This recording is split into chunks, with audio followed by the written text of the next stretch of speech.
The instruments that are most commonly used in magnetic prospecting are the Schmidt and the torsion magnetometers, which measure the variation of the vertical or horizontal component of the Earth's magnetic field from place to place.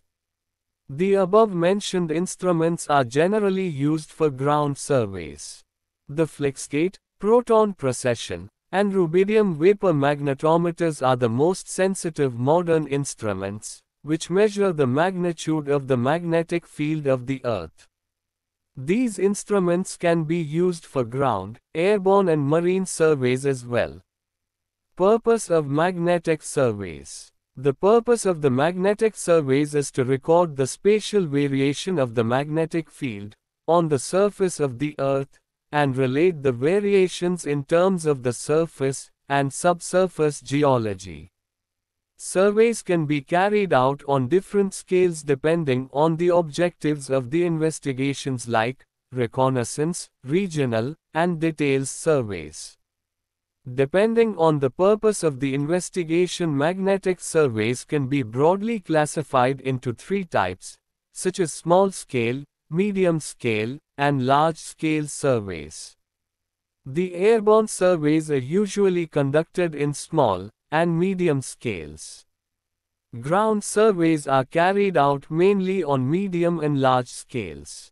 The traverse interval is generally taken as 1 cm in the scale of the map, and the station spacing 1 mm to 4 mm, depending on the variation of the magnetic field expected in the region. The ground magnetic surveys are conducted with station spacing not more than 200 to 500 meters. This is because, particularly in mineral prospecting, it is important to record the variations in the magnetic field as close as possible, and interpolation between widely spaced stations would not reveal the true picture. However, in the case of oil prospecting, where we are concerned with large sedimentary basins, the expected magnetic variations are smooth and slow. Larger station intervals can be used. Small-scale surveys on scales of about 1:20 lux are carried out by taking aeromagnetic traverses to investigate the deeper geological structure of the Earth's crust. Medium-scale surveys by both airborne and ground magnetic surveys are employed, and for the demarcation of large structural forms favorable for the occurrence of oil and gas and other economic deposits. In large-scale surveys, however, the magnetic methods are useful in mapping or controlling structures, different lithological units, zones of alteration, and contact metamorphism. Scales larger than 1:1000 are mainly used when the magnetic observations have to be taken in mine openings and boreholes during the exploitation stage. What are ground magnetic surveys? Magnetic measurements are carried out most conveniently by means of magnetometers as relative determinations. The value of an element of the magnetic field at any point is then expressed as a difference from its value at suitability chosen base point. The element most commonly used for this purpose is the vertical intensity, the anomalies in which are denoted by delta Z. The anomalies in the other elements, delta H, delta D, delta iota, and those in the magnitude of the total field, delta T, can also be measured, but the delta Z anomalies as a rule are the easiest to interpret in terms of the possible geometry of the subsurface masses disturbing the Earth's magnetic field. Most magnetometers depend for their action on the fact that a magnetic needle which is suitably balanced at the reference station deflects on being taken to another station. Either the angle of deflection itself, or the compensating force necessary to restore the needle to its reference position can be used as a measure of the change in the field. The calibration constant of the instrument enables this change to be expressed in the appropriate unit, gamma.